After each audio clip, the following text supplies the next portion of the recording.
From the Presidential Palace, Manila, Dateline Malacañang.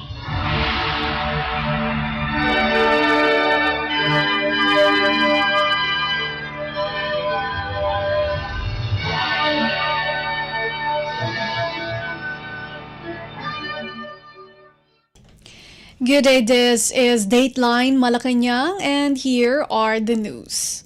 On the top story, Philippine President Ferdinand R. Marcos Jr. on Tuesday said the Armed Forces of the Philippines and the United States or Indo-Pacific Command U.S. Indo-PACOM have begun joint exercises in the West Philippine Sea or WPS. In an expose, the president announced the beginning of the joint maritime and air patrols, adding that it is part of a series of events agreed upon by the Mutual Defense Board Security Engagement Board or MDB-SEB of both nations. The MDB-SEB is a framework for security and cooperation to provide an opportunity for Philippines and the United States to exchange views on security concerns and plan the range of military activities they will conduct in the following year, including the Balikatan exercises held annually. President Marcos said the three-day joint activity seeks to enhance the interoperability of both countries' military forces. The chief executive expressed confidence that the collaboration between the two countries will contribute to a more secure and stable environment for the people. President Marcos went to the U.S. Indo-PACOM headquarters during his visit to Honolulu, Hawaii, and was briefed on the regional situation and security objectives of the U.S. and the Philippines. In a media interview after his visit to the U.S. Indo-PACOM headquarters, President Marcos said the two countries were in the process of assessing how they could improve capabilities and coordination in multiple spheres encompassing military, political, and economic. Meanwhile, the AFP Public Affairs Office Chief Colonel Ceres Trinidad said the activity would cover Batanes and the West Philippine Sea. Trinidad said the activity involves 3 Navy vessels, 2 FA-50PH and 1 A-29B Super Tucano from the side of the AFP, while the U.S. will send in 1 littoral combat ship and 1 P-8A. Dateline Malacañang. The Octa Research released the result of a Tugon ng Masa survey that showed fewer Filipino families considered themselves poor in the third quarter of 2023. The survey conducted from September 30 to October 4 showed that 46% or an estimated 12.1 million Filipino families consider themselves poor, lower than the estimated 13.2 million families or 50% recorded in July. This means that 1.1 million families felt that their situation got better in the third quarter. Balance Luzon saw the largest decline, with rates falling from 46% to 37%. Meanwhile, Visayas has the highest percentage of adult Filipinos who consider their families poor at 59%, followed by Mindanao at 58%. The same survey also showed that around 10% or an estimated 2.6 million Filipino families experienced involuntary hunger in the past 3 months before the survey period. The September 2023 self-rated hunger figure is lower than the recorded 15% or around 3.9 million families in the second quarter survey conducted in July. The survey was conducted using face-to-face interviews of over 1,200 adults nationwide. Meanwhile, House Speaker Martin Romualdez expressed elation over the drop in the number of Filipino families that consider themselves poor, noting that the government intervention programs were working. He pointed out that the House helped in President Ferdinand R. Marcos Jr.'s campaign by exercising its oversight power and conducting inquiries into supply chain problems and recommending solutions. Aside from the Octa survey, social weather stations, SWS poll showed that The number of Filipino families who faced involuntary hunger at least once in the last 3 months dropped to 9.8% in September 2023, down from 10.4% in June this year. SWS said the rate of overall hunger fell among the self-rated poor from 10.8% in June 2023 to 7.7% in September 2023, as well as among the self-rated food poor from 9.4% to 7%.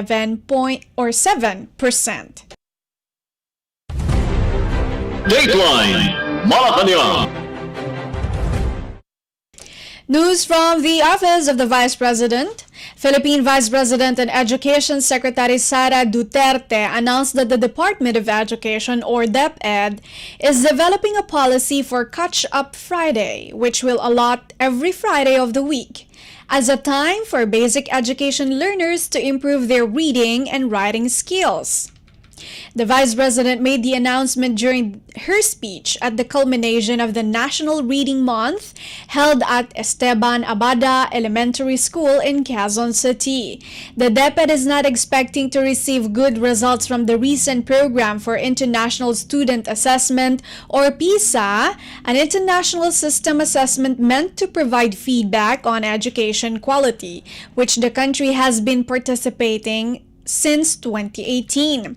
Duterte said Catch-Up Friday will start on January 12, 2024.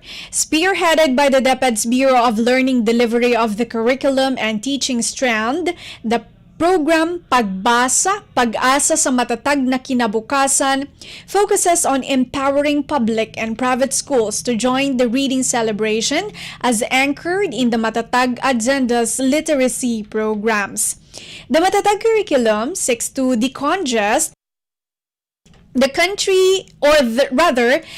current K-12 curriculum by reducing the number of competencies to focus more on the foundational skills such as literacy, numeracy, and socio-emotional skills of learners.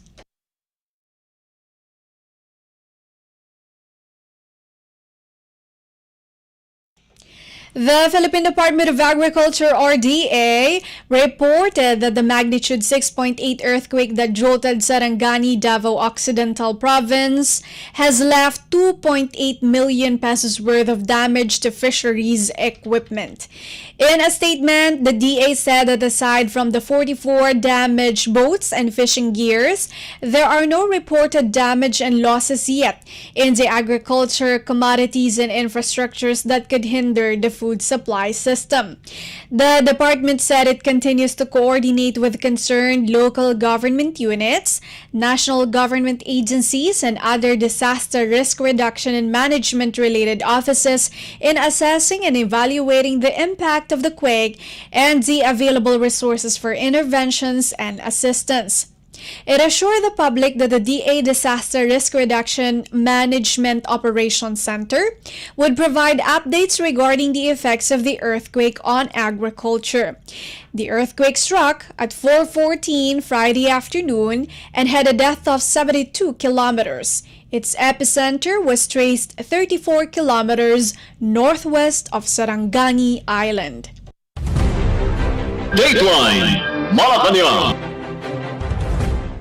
Still from the Department of Agriculture, Philippine Department of Agriculture, or DA Secretary Francisco Chu Laurel Jr. has given importers less than 5 weeks to use the permits granted to them to buy additional 1 million tons of rice from abroad to boost local stocks. In a news release, the DA reported that Laurel has assured the Committee on Agriculture and Food of the House of Representatives that the agency is closely watching the market and is taking steps to assure sufficient supply of food items at affordable prices, particularly rice, sugar, and onions.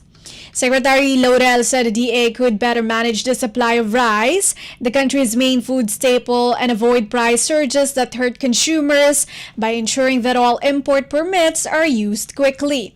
The DA expects total palay rice husk harvest this year to exceed 20 million metric tons compared to 19.76 million metric tons last year. Meanwhile, The total rice imports are projected at 2.86 million metric tons, barring additional imports in the coming weeks, down 1 million metric tons from 2022 levels. According to DA's current numbers, the country has a rice surplus of 2.98 million metric tons, which is enough to last 80 days. Secretary Laurel said additional imports would extend that supply period through next harvest season starting March. However, high global price of rice due mainly to India's ban on export of non-basmati rice has discouraged rice importation.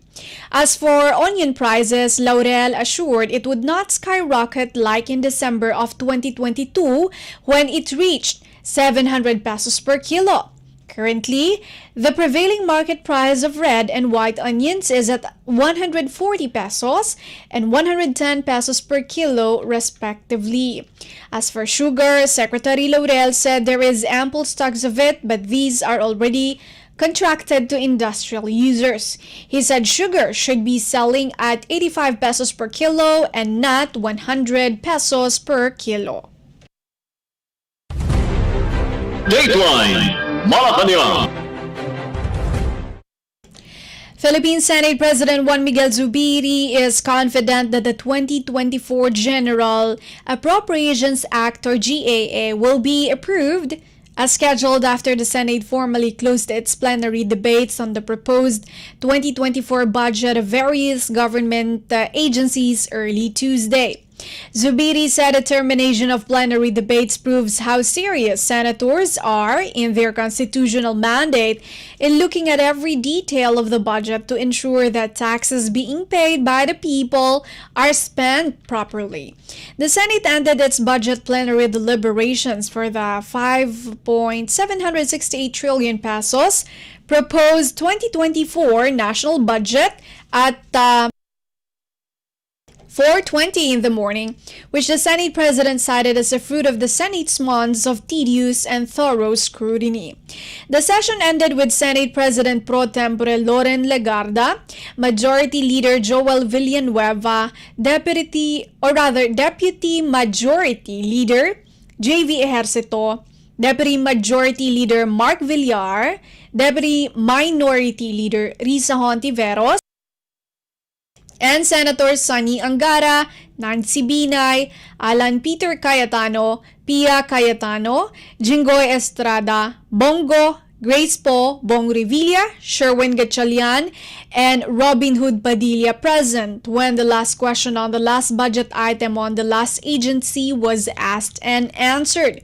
With the plenary deliberations already concluded, the Senate Committee on Finance, chaired by Senator Sonny Angara, is set to sponsor the General Appropriations Bill or GAB back to the plenary, where it would undergo second and third readings.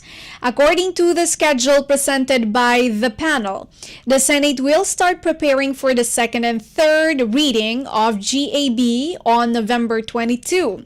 After its scheduled approval by the Senate on November 27, the senators will be preparing for the bicameral conference with the House of Representatives, which is scheduled from November 29 to December 1. The GAB's bicameral report, which should be signed by December 6 and prepared and enrolled as a bill starting on December 7, would be sent to the Department of Budget and Management on December 15 before it could be signed by President Ferdinand R. Marcos Jr. on December 16. Dateline Malacañang. Philippine Department of the Interior and Local Government or DILG Secretary Benjamin Abalos Jr. on Wednesday reminded youth officials to serve as examples of good governance. The DILG chief statement was released after the nationwide mandatory training for newly elected Sangguniang Kabataan or SK officials nears full completion. Abalos said the lessons learned by SK officials during the training must inspire them to lead towards good governance and contribute to societal development as the next leaders of the country.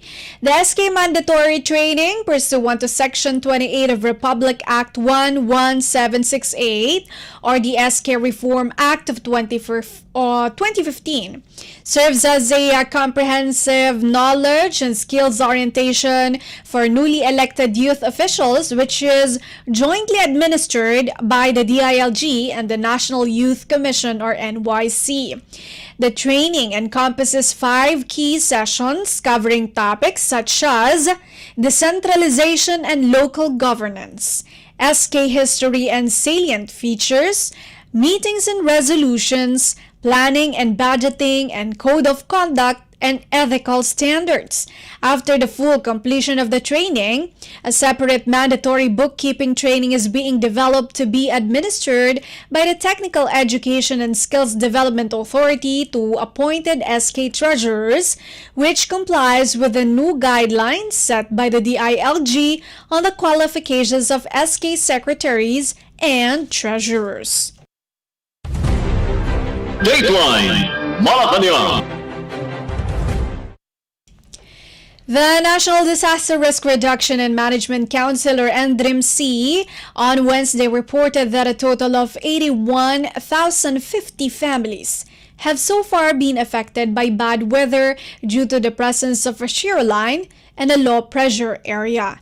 In its latest disaster bulletin, the agency said the number, which is equivalent to 307,087 individuals, are from 503 barangays in 5 regions: Calabarzon, Bicol, Western Visayas, Eastern Visayas, and Caraga.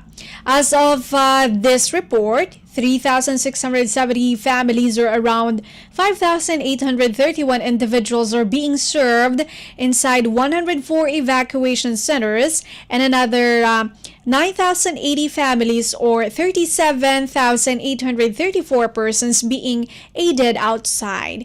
The Office of Civil Defense earlier said the affected families included those displaced and those not needing transfer or removal from their residence. The NDRIMC also reported that some 31 houses were reported damaged in Bicol, Western Visayas, and Eastern Visayas. The Philippine Atmospheric, Geophysical, and Astronomical Services Administration, or PAGASA, has warned of a significant amount of rainfall in the next 3 days over some areas in the country due to a shear line. Around 100 to 200 mm of rainfall will pour over the provinces of Albay, Sorsogon, Catanduanes, Masbate, Biliran, Northern Samar, and Eastern Samar until Wednesday night. Meanwhile, Bicol, Mimaropa, the southern portion of Quezon, Aklan, Capiz, and Northern Samar will experience 50 to 100 mm of rainfall from Wednesday night to Thursday night. The provinces of Cagayan, Isabela, Aurora, and Quezon will experience 50 to 100 mm of rainfall from Thursday night to Friday night. Dateline Malacañang. Philippine Department of Trade and Industry or DTI Secretary Alfredo Pascual is considering to launch a study to what extent competition in the consumer products market is happening in the Philippines. In a press conference in Makati City, Pascual said a study will involve basic necessities and prime commodities or BNPCs, which are covered by the PRICE Act. Under the PRICE Act, the DTI issues SRPs on BNPCs to ensure that retailers will not price these goods beyond the recommended prices. The SRPs are coordinated by the National Price Coordinating Council, which is composed of both public and private sectors. He said that in a way, imposing SRPs creates the notion that the government is interfering in the work of a free market. The DTI chief also observed that in the Noche Buena price guide, manufacturers have submitted the recommended retail price of their products without consulting with the other producers, and a price range is noticeable. This will enable consumers to decide which products to buy. Dateline Malacañang. In other news, the Philippine Department of Foreign Affairs or DFA on Wednesday confirmed that 17 Filipinos were among those held hostage in the hijacking of a cargo vessel in the Red Sea on November 19. DFA Undersecretary Eduardo Jose de Vega in an interview said Manila is concerned over the hijacking as this may have connection with the ongoing Israel-Hamas war, citing reports that the vessel might have been Israeli-owned. But the official said the captors have said they would not hurt the foreign crew members. The official said the DFA is already making representation with foreign governments in the area. Reports from AP cited Yemen's Houthi rebels as saying that they hijacked the vessel over its connection to Israel and that all ships belong to the Israeli enemy or that deal with it will become legitimate targets. At least 25 crew members are being held hostage, some of whom are from Bulgaria, Romania, Ukraine, and Mexico. The conflict between Israel and Hamas has entered its sixth week since the Palestinian group launched a cross-border attack on southern Israel on October 7, and the latter responded with retaliatory strikes and ground assault in Gaza. More than 200 were kidnapped by the Hamas group, with the 2 Filipino nationals reported as among the hostages. In the same interview, De Vega said the DFA is also monitoring developments on the expected temporary truce in Gaza and the release of captives. Dateline Malacañang. The Philippine Consulate General in Milan said criminal cases will be filed soon against officials of a firm involved in the alleged fraud and illegal recruitment of Filipinos in Italy. The consulate said its cases of aggravated fraud against officials of Alpha Assistenza SRL will be filed in 2 weeks by Bruno De Blasi, the Italian lawyer who was selected to represent the 100 Filipino complainants based in Italy. The victims reportedly paid exorbitant fees for relatives in the Philippines to secure what later turned out to be non-existent jobs in Italy. The consulate said it awarded De Blasi the contact on November 29 to provide legal services to the complainants after submitting the most competitive proposal among 4 lawyers who expressed interest in the case. The complainants in Italy represent the 269 Filipinos based in the Philippines who paid at least 3,000 euros each for non-existent jobs in Italy under the Decreto Flussi program. Decreto Flussi is an immigration policy that states how and when non-European Union nationals can enter Italy. It also determines the allowed number of immigrants per country. De Blasi met with complainants at the Kalayaan Hall of the Consulate also on Sunday. The hiring of a lawyer to represent complainants against Alpha Assistenza in Italy was among the recommendations the Consulate made to the Department of Foreign Affairs or DFA as early as August 31, Consul General El Mercato said. The recommendation was made a few days after the Consulate launched an investigation into the complaints filed by an initial 9 individuals against Alpha Assistenza Chief Executive Officer Diane Crizel Respicio. DFA Secretary Enrique Manalo approved the endorsement of Migrant Workers Affairs Undersecretary Jose Eduardo De Vega to assist the complainants using the DFA Legal Assistance Fund. Dateline Malacañang. The Philippine Embassy in Dili hosted a 2-day lecture training on basic diplomatic and government protocol at the Embassy Chancery. The participants included locally hired staff of several foreign embassies in Dili, majority of whom were Timoresi, as well as several personnel from the Philippine Embassy. A team composed of Department of Foreign Affairs, DFA Deputy Chief of Protocol, Mary Jennifer Dingal, Ms. Shelo Gamayon, and Mr. Jose Paulo Miguel Festejo from the DFA Office of Protocol, with the support of the Technical Cooperation Council of the Philippines, or TCCP, traveled to Delhi to conduct the lecture training.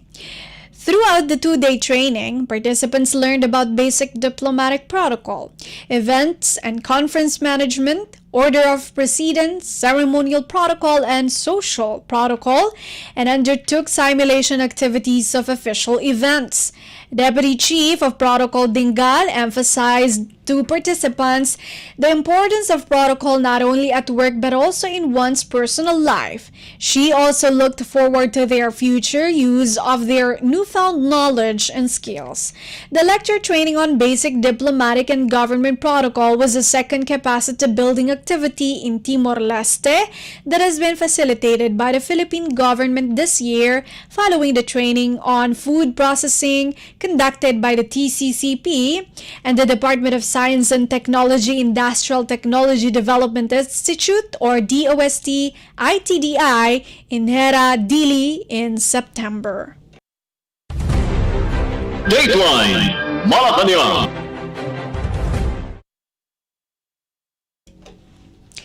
And finally, for Dateline Malacañang, the Philippines and France marked a significant step for the two countries' diplomatic relations with a successful conclusion of the third Philippines-France high-level political consultations meeting held in Paris, France.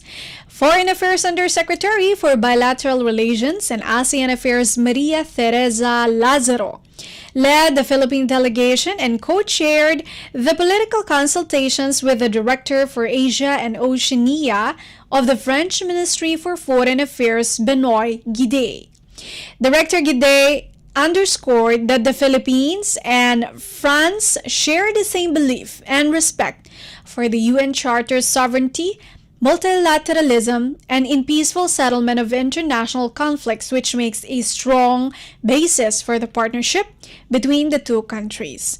Undersecretary Lazaro thanked France for hosting the political consultations and expressed her optimism that the meeting would pave the way for enhanced bilateral cooperation and regional collaboration. The two heads of delegations exchanged views on how to further strengthen and diversify bilateral defense and security cooperation through working to high-level interactions, capacity-building initiatives, including maritime-related engagements and exchanges. They also underscored their respective countries' commitment to upholding the international rules-based order in the maritime domain, in particular, freedom of navigation. According to Undersecretary Lazaro, the Philippines and France both have deep-rooted maritime traditions which provide a strong foundation for maritime cooperation. Despite geographical distance, the shared interest in the maritime domain have brought the two countries close together. Also, both countries explored opportunities to build on existing cooperative arrangement to combat transnational crimes. This includes cooperation to combat cyber threats and at the same time enhance cybersecurity.